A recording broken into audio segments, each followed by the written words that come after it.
Good morning बच्चों। आज हम आपको क्लास 4th की इंग्लिश का चैप्टर नंबर 10 के बारे में डिस्कशन करते हैं। Alice and the caterpillar.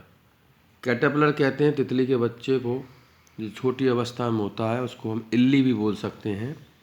The caterpillar and Alice looked at each other for some time in silence.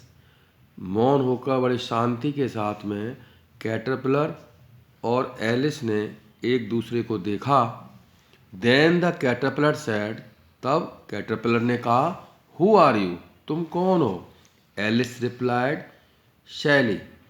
तो शर्माते हुए एलिस ने उत्तर दिया, आई हार्डली नो, मैं मुश्किल से जान पाया हूँ सर, श्रीमान, जस्ट एट प्रेजेंट, अभी अभी में, एट लीस्ट, कम से कम, आई नो, मैं जानता हूँ, हु आई वाज, मैं कौन था, when I got up this morning, जब मैं आज सुबह उठा, बट आई थिंक, लेकिन मैं सोचता हूँ, I must have been change several times since then, तो मुझको I must have been change, मुझको बदल जाना चाहिए था कई बार, सिंस देन, तब से, when do you mean, what do you mean, तुम्हारा मतलब क्या है, बाई दैट, ऐसा, what do you mean by that, इससे तुम्हारा मतलब क्या है, सेड द कैटरपिलर, कैटरपिलर ने कहा, स्ट्रेनली, कठोरता के साथ में, एक्सप्लेन योर सेल्फ, अपने आप के बारे में बताइए।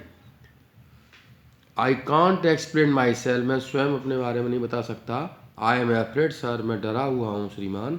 सैड एलिस, एलिस ने कहा, because I am not myself, you see, तुम समझ सकते हो मैं अपने आप में नहीं हूँ, मैं नहीं बता सकता। I am not myself, you see, तुम समझ सकते हो। आई डोंट सी, मैं नहीं जानता। सैड द कैटरपिलर, कैटरपिलर ने कहा, आई एम एफ्रेड, मैं डरा हुआ हूँ। I can't put it more clearly, मैं इसको अच्छी तरह से नहीं स्पष्ट कर सकता। एलिस रिप्लाइड, एलिस ने उत्तर दिया, वेरी पोलाइटली, बड़ी नम्रता के साथ में, फॉर आई कांट अंडरस्टैंड, मैं नहीं समझ सकता, इट माई सेल्फ, स्वयं, टू बिगिन विद, कि कहाँ से शुरू करूँ, and being so many different sizes, के इतने अलग अलग आकार होते हैं, भिन्न भिन्न आकार होते हैं, इन ए डे, एक दिन के अंदर, इज़ वेरी कन्फ्यूजिंग, वो बड़े भ्रमित करने वाले हैं। इट इज़ नॉट, क्या ऐसा नहीं है?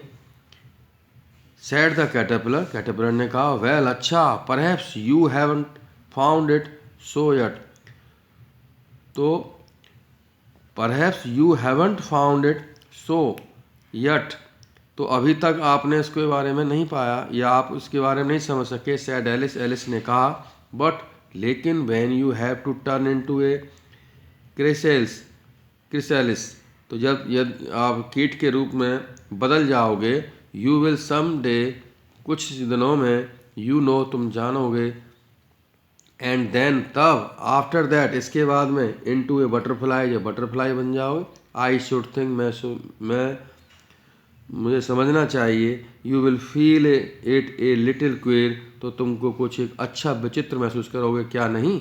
वॉन्ट यू, क्या नहीं? ओके बच्चों, आपने चैप्टर पढ़ा, आपने वर्ड मीनिंग याद कर लिए होंगे। एक बार पुनः इस चैप्टर को पढ़ें और इसके बारे में समझें। तब तक के लिए गुड बाय। ओके बच्चों।